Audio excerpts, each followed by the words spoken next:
Fala pessoal de mecânica, tudo bem com vocês? Pessoal, na aula de hoje a gente vai estar falando sobre sensores, tá? Porque os sensores eles andam junto na automação, eles são uma parte muito importante porque é por eles que a gente tem monitoramento dos equipamentos, daquilo que está funcionando no processo, tá? Então eu espero que essa aula ajude vocês a conhecer um pouco dos sensores que a gente acaba utilizando, ok? Vamos lá então? Bom, pessoal, hoje a gente vai falar sobre sensores, tá? E normalmente no sistema de automação, de forma bem resumida, o que que a gente tem? Nós temos o circuito elétrico de controle, tá? Esse circuito elétrico de controle ele é responsável por atuar sobre o processo, tá? Aqui no processo a gente pode ter tanto processos de controle contínuo, como com controle de temperatura, controle de pressão, de nível, tá? Mas também pode ser sistemas ou equipamentos, tá?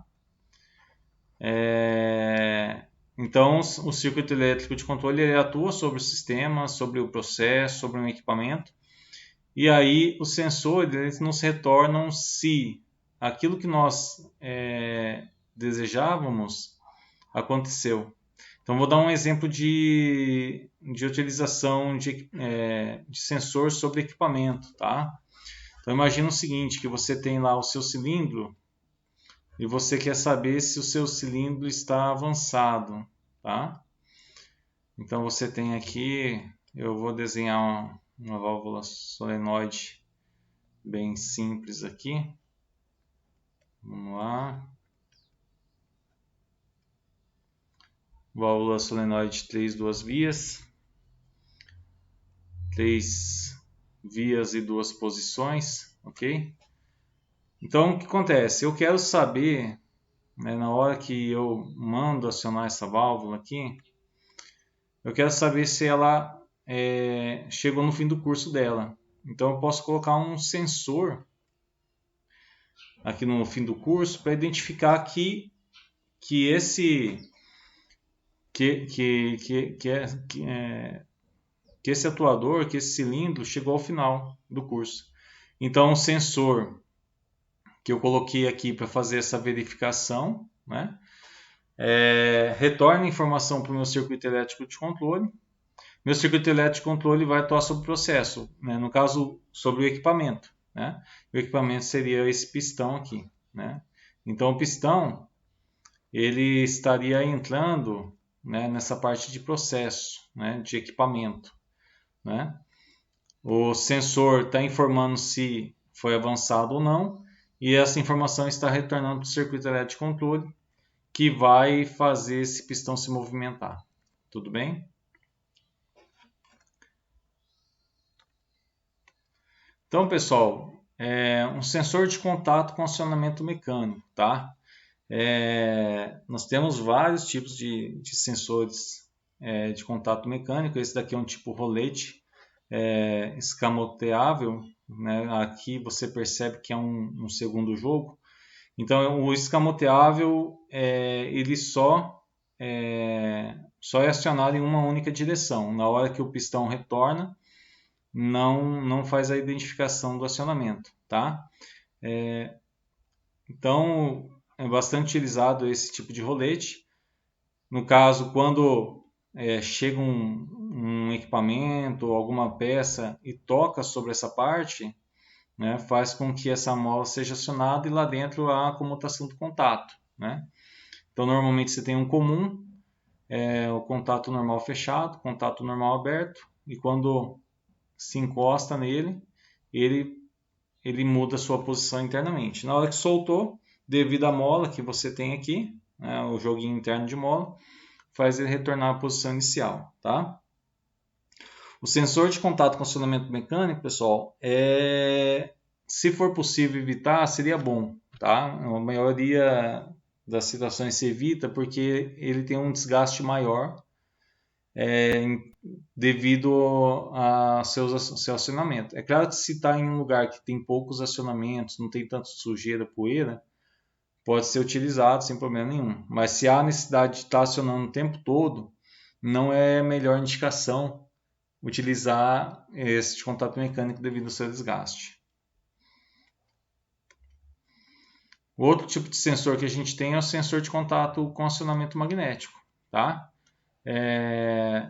Então, o que acontece? Esse cara, ele é ativado através de um ímã. Aqui eu tenho um exemplo de um reed switch, tá? Reed switch nada mais é do que uma chavinha aqui dentro dessa cápsula. Ó. Você percebe que tem uma chavinha aqui, ó, né? E essa chavinha, ela é acionada através de um ímã. Se aproximou do ímã, encosta os contatos. Acontece a tração e encosta, tá? A chave magnética, ela acaba sendo útil quando você tem ambientes poeirados, em que você tenha um ambiente agressivo, né, vamos falar assim. Você tem umidade, você tem a poeira no local, acaba sendo útil, tá?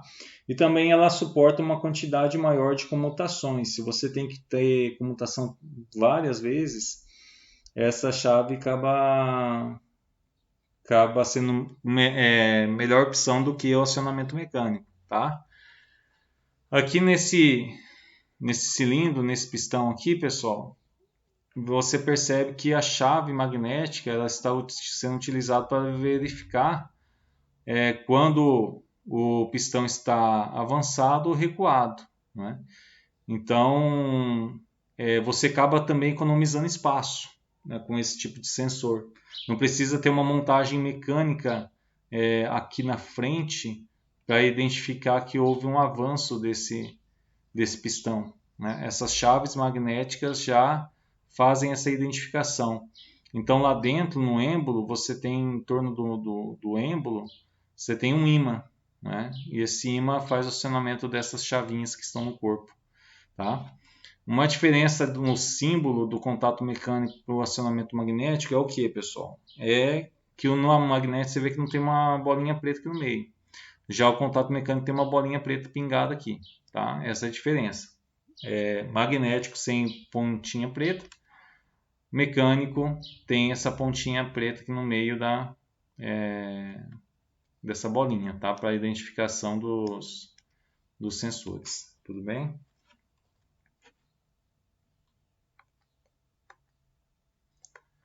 Um tipo de sensor bastante utilizado também é o sensor de proximidade, tá? Os principais tipos são o indutivo e o capacitivo. E o sensor de proximidade, pessoal, não há necessidade de ter contato físico com aquilo que você está medindo. Então, isso aumenta a vida útil desses sensores, devido a essa ausência de contato físico, tá? Normalmente, após a identificação daquilo que você está querendo ler, esse acionamento da saída do sensor é feito através de um transistor, tá? O transistor é um componente eletrônico e a gente tem os tipos PNP e NPN, tá? Eu não vou entrar no mérito qual que é a diferença de PNP ou NPN, mas uma diferença é que quando você usa um transistor PNP, você tem externamente você só vê 3 fios, tá? Aqui nesse cabo aqui que você vê enrolado, sai na verdade 3 fios, tá? Então essa chavinha aqui, que na verdade é o transistor lá dentro do sensor, você não acaba vendo. Mas quando esse sensor aqui ele é acionado, o PNP chaveia a alimentação positiva para o contato normal aberto, tá? E o NPN ele chaveia o sinal negativo para o contato aqui no caso normal aberto nesse exemplo, tá? É claro, você pode ter contato normal aberto, você pode ter também NF, tá? Você pode ter NF, você pode ter contato duplo, tá? Então, em vez de ter 3 fios somente que um é alimentação, um é o positivo, negativo e o NA, você pode ter 4 fios, que um é NA e outro fio seria o NF, tá? Pode ter essa situação também, ok? Mas esse tipo de sensor ele acaba identificando peças, fluidos, tá? Elementos de máquina, enfim, vários tipos de componentes, ok?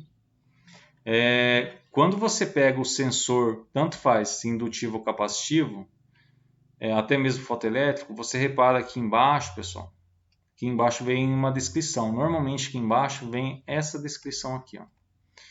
Essa descrição ela vai mostrar se o seu sensor é NPN ou se ele é PNP, tá? E como que deve ser feita a ligação, tá? Aqui, ó, aqui está mostrando como que deve ser feita a ligação da carga. O que é a carga? A carga pode ser uma lâmpada, pode ser um relé, pode ser a entrada de um equipamento, tá? Enfim, pode ser qualquer elemento que possa ser acionado respeitando a tensão de alimentação do sensor daqui, tá? Então, normalmente vai vir essa descrição. Aqui, ó, tá vendo escrito brown, ó. No caso aqui é marrom, tá? Então pode vir, normalmente vem em inglês. Então aqui ele está falando o quê? Que o marrom, o fio marrom que você vê aqui na saída, ele deve ser ligado ao positivo, tá? O fio azul, que é esse último, ele deve ser ligado a 0 volts, ao negativo, tá? E o fio black, preto aqui, ó, ele é ligado à carga, tá? Então aqui, ó, nesse exemplo ele está mostrando, ó, que se você for ligar na carga, o fio preto que está saindo dele, você tem que ligar do lado negativo da carga, se a carga tiver algum tipo de sinal, algum tipo de lado, tá?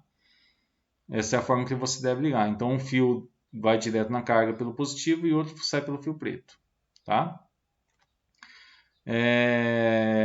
Agora quando for PNP, o que acontece? O fio preto, que é a saída do seu sensor de proximidade, quando ele é acionado, o seu sensor é acionado, a saída vai vir na parte de cima aqui, ó. Se tiver uma marcação de positivo, você tem que ligar no positivo aqui, tá? Da sua carga, porque aqui é chaveado o sinal positivo, né? Pelo PNP, como eu expliquei aqui atrás.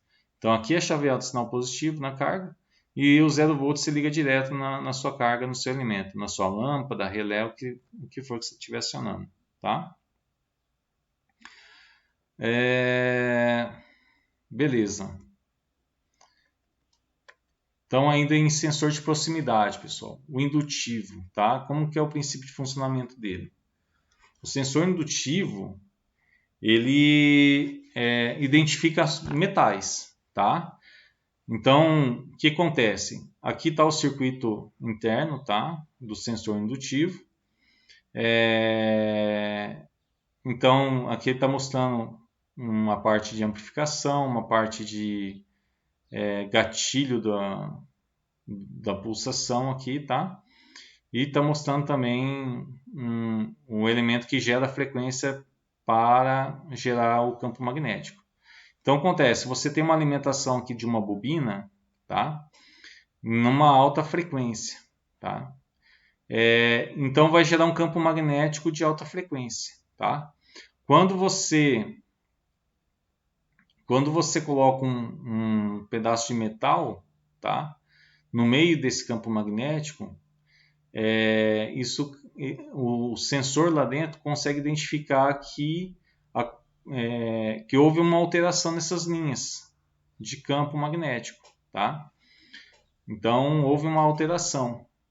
Ele identificando essa alteração, ele vai fazer aquele chaveamento, tá? Então o sensor indutivo é aplicado para a leitura de somente metais, pessoal. Somente metais ele faz essa leitura, tá? Externamente ele é igual a esse, tá? Não tem diferença nenhuma. Pode ser igual a esse ou um outro modelo assim, parecido. O sensor de proximidade capacitivo, pessoal, ele é baseado na variação do campo elétrico. Então aqui está o campo elétrico, tá? Lá no outro era campo magnético, ok? E como que funciona um capacitor, pessoal? Um capacitor ele tem normalmente duas placas, tá? No meio, a gente tem o que a gente chama de dielétrico, que é um material isolante, tá? E aí ele tem duas placas metálicas, tá? Duas placas metálicas aqui, placas metálicas, tá? Então, o que acontece? O capacitor é um elemento que consegue armazenar energia, tá? Você vê aqui, ó, que tem um lado aqui que está com energia negativa e outro lado aqui com energia positiva. Então, ele armazena, né, cargas elétricas negativas e positivas em sua placa, e isso faz com que crie um campo elétrico, né? Ou seja, cria um campo de atração aqui. Se você pegar aqui no meio dessas, mesmo que essas placas estão isoladas, tá? O dielétrico é um isolante, tá? É um isolador. Então, mesmo que essas placas estejam isoladas, como aqui tem carga positiva, tá? E aqui tem carga negativa, há como se fosse um alinhamento dos elétrons aqui, tá? Então, existe um campo elétrico aqui, de atração entre o lado positivo e negativo. É a mesma coisa de você colocar dois ímãs entre parede, vamos falar assim. Quando você pega a sua mesa, né? Quando você pega a sua mesa aqui, e aí, eu não sei quem já fez essa brincadeira, coloca um ímã por baixo da mesa e em cima coloca uma moeda, por exemplo. Então, conforme você vai mexendo esse ímã, movimenta, essa moeda se movimenta junto. Por quê? Porque existe um campo magnético aqui. Ele é invisível, a gente não vê, mas existe. Tá? É a mesma coisa aqui. Existe uma atração entre o lado que está com carga positiva e o lado que está com uma carga negativa. Então, existe uma atração. E aí acontece o surgimento desse campo elétrico. Tá? Então, acontece, ele tem duas placas, ok? E aqui tem um campo elétrico. Quando você aproxima um objeto, isso vai interferir no campo elétrico, tá? Então, isso acaba mexendo com a capacitância do seu sensor, porque o capacitor, a capacidade de armazenamento dele vai depender do tamanho dessas placas, tá? O tamanho dessas placas. Vai depender do dielétrico, se ele é ar, se é um eletrolito, que é uma mistura de ácido sulfúrico com não me lembro se é água destilada, agora não lembro de cabeça. Mas alguns tipos de elétrico, né? Então vai depender do tamanho dessa placa, do dielétrico e da distância também, tá? A distância que está uma placa da outra, tá? A mesma coisa, se você afasta o ímã aqui da mesa, você vai perceber que a atração sobre a moeda é mais fraca, tá? Então, quando você chega com um material aqui, você acaba atrapalhando esse campo elétrico. E o circuito interno do sensor percebe isso. Tá? Quando acontece isso, ele faz aquele chaveamento na saída PNP ou NPN, dependendo do que o sensor tem dentro dele. Tá? Diferente do indutivo, o capacitivo identifica qualquer tipo de material. Tá? Qualquer tipo de material. Ok? Então, em ambientes muito poeirados, não seria a melhor opção utilizar ele, né? Porque ele identifica a poeira ali, tá? Existe a situação que o pessoal usa em acrílico, né? Você encosta, tem sensor capacitivo que ele tem um parafuso ligado a um potenciômetro de regulagem. Então, você regula a sensibilidade desse sensor capacitivo de forma que o acrílico não interfira no sinal dele. Somente quando o líquido chegar aqui na frente é que ele vai mandar um sinal indicando que o líquido chegou, tá? Mas tem sensor de proximidade capacitivo que é ajustável. Tudo bem?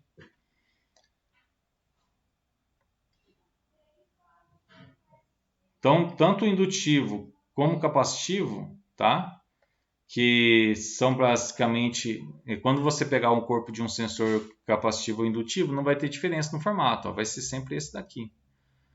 Mas não precisa encostar nele, tá? É acionado a uma certa distância do material, não muito grande, mas não tem contato físico com o sensor, tudo bem? O sensor fotoelétrico tipo barreira, pessoal. Também na saída aqui, vai ter indicação, ele usa normalmente PNP ou NPN, tá? Para acionamento da sua saída, tá? Mas o sensor fotoelétrico, ele é baseado na emissão de uma luz infravermelha, tá? Você tem um LED, tá? Um LED que é emissor de luz infravermelho, e do outro lado você tem normalmente um fototransistor, tá? Que ele é um receptor dessa energia, né? Ele é ativado devido a essa luz infravermelha, tá? E aí ele realiza o chaveamento, ok? Então você tem o LED, que é o emissor da luz infravermelha, e você tem o receptor do outro lado, isso no tipo barreira, tá? Então, assim, nesse tipo de sensor tipo barreira, sempre você vai ter emissão e o outro sempre vai estar recebendo, tá? Quando passa um objeto na frente do sensor, impede essa transmissão da luz, tá? Nesse momento, né, como houve um objeto entre o emissor e o receptor, ele acaba comutando a sua saída, né? A saída do transistor acaba sendo comutada para identificar que houve um objeto que passou na frente, tá? Desse tipo de sensor.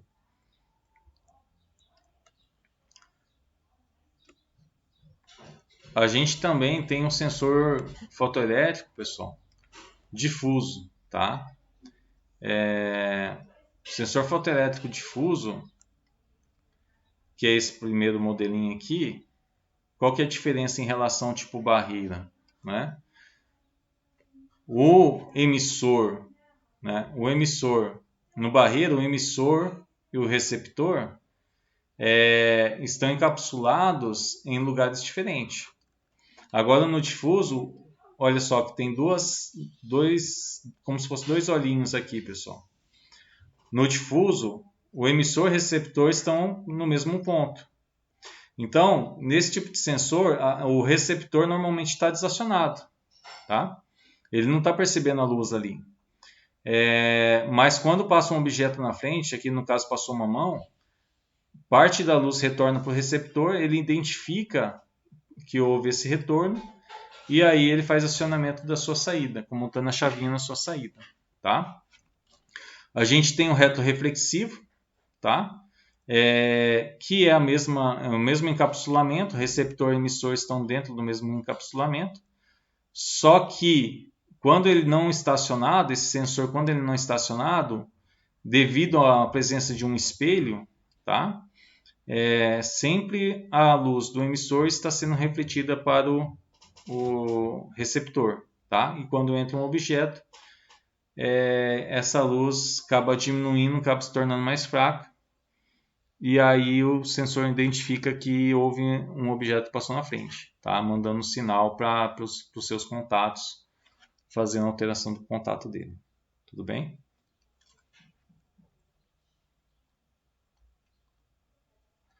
Além desses sensores, a gente tem também o pressostato, tá?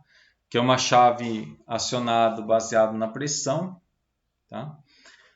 Normalmente você tem no pressostato você tem na chave um contato que é comum, um contato normal aberto e normal fechado. E aqui, pessoal, você vê um símbolo de uma regulagem de mola, tá? Porque na verdade você acaba regulando qual que vai ser a pressão para acionamento do pressostato através de uma mola. Você tem um parafuso, esse parafuso você acaba pressionando ele, e aí quando a pressão de entrada no pressostato for maior do que a pressão que você regulou nesse parafuso, acontece o acionamento, tá? Acontece o acionamento, então acaba tendo a comutação, tá? Esse daqui é um tipo de pressostato, tá? Então, o que ele está mostrando aqui? Aqui é a pressão principal e aqui é o diferencial. Como assim? Tá? Então, por exemplo, você quer aqui, por exemplo, a pressão em 150. Vamos falar 150 PSI de pressão. tá? Beleza, você regulou aqui. Esse diferencial é quanto de pressão acima e quanto de pressão abaixo é que vai a chavinha ficar abrindo e fechando. Então, por exemplo, se aqui, por exemplo, você regula aqui para 4 quilos, tá? 4 PSI. Então, o que vai acontecer? Você tem lá, você quer 150, né?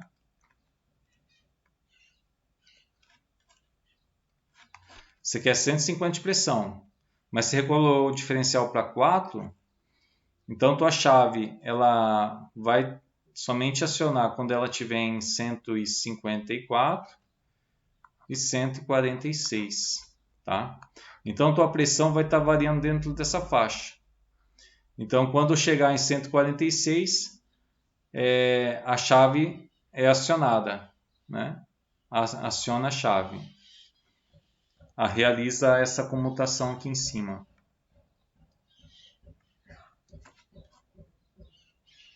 De normal desacionado para acionado. Tá? Quando chega, no caso aqui, quando está em 146, né? Quando chega em 154, faz esse caminho, faz para lá. Né? Isso em 154. Então ele acaba se desacionando. Tá? Por quê? Porque o pressostato, a maioria deles, tá? é contato mecânico. Tá? Então, se você não coloca um diferencial em cima da pressão que você deseja, ele acaba desgastando muito rápido, tá? Então, até mesmo se você pegar tantos compressores pequenos, tá? Que o pessoal que trabalha em borracharia ou o pessoal que trabalha com pintura, você percebe que liga e desliga, mas não é frequente, há um intervalo de tempo, né? A mesma coisa dentro da indústria. Você tem lá uma pressão que você deseja de 7 quilos, mas a pressão fica variando entre 8 e 6 quilos.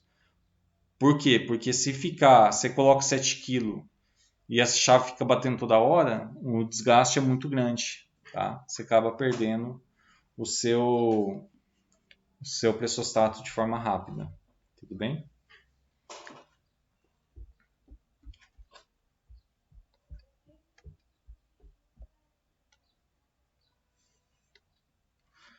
Então, pessoal, o termostato, tá? Ele tem uma chavinha que é comutada conforme a temperatura que você regula aqui, tá?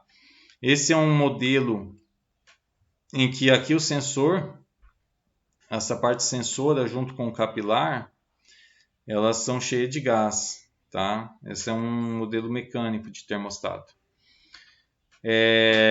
Então, o que acontece aqui dentro? Aqui você tem esse cabinho chegando aqui dentro. Aqui dentro você tem um diafragma, tá? E aqui tem o gás que está preenchendo o interior dessa parte do diafragma. Se aumenta a temperatura, esse gás se expande, empurra esse diafragma, tá? E esse diafragma acaba fazendo o acionamento dos contatos, tá?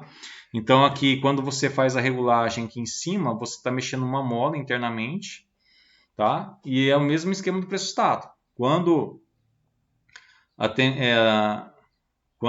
pressão aqui, no caso, o movimento desse diafragma, né, for maior do que o que você regulou aqui na frente do sensor, a chavinha vai ser acionada, tá? Indicando que a temperatura que você desejou ali foi alcançada, tudo bem? E quando estiver abaixo, ela é desacionada. Tem muitos termostatos que não tem 2 pontos igual ao pressostato, porque a temperatura varia de forma mais lenta, tá? Mesmo quando você tem termostato simplesmente mecânico. Tanto o termostato como o pressostato, pessoal, existem os modelos mecânicos que eu estou falando, mas existem já os digitais, tá? Mas aqui é só para a gente exemplificar. Mas basicamente é isso. Ele verifica a temperatura que você regulou e se chegou naquela temperatura, né, ele acaba fazendo a comutação da chave, né? Chegou na temperatura, abre a chave, se for normal aberto, né? Não chegou, fecha a chave. Então, ele tem esse sistema de funcionamento, tá?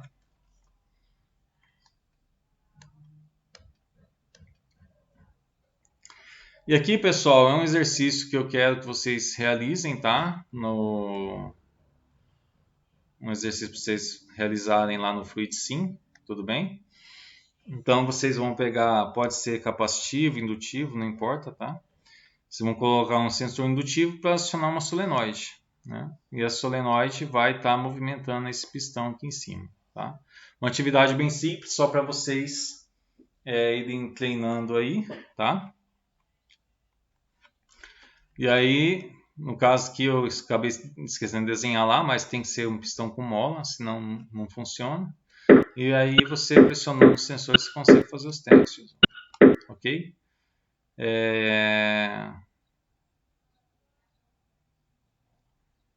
Então, na aula de hoje é só, pessoal.